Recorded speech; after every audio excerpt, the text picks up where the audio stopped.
des chats parce que c'est des animaux dont on peut percevoir. Ils nous ressemblent un petit peu. Donc on perçoit dans leurs yeux, etc., la tristesse, la joie. Mais on se rend compte que c'est pareil pour les plantes.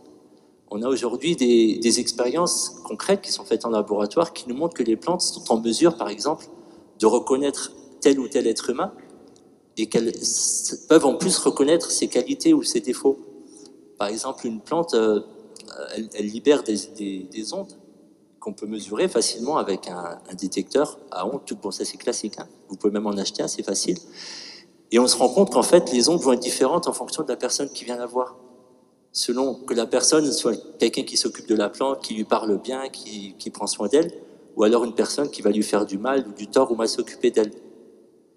D'ailleurs, on est en train de développer un système d'alarme pour mettre dans les maisons à brancher sur votre plante verte, qui fait qu'un étranger rentre, en fait, le système d'alarme se met en place. C'est-à-dire que votre plante, elle vous reconnaît. Hein, vous pouvez avoir une relation avec votre plante comme un animal domestique, en fait. Vous pouvez lui parler, elle vous reconnaît, elle vous entend.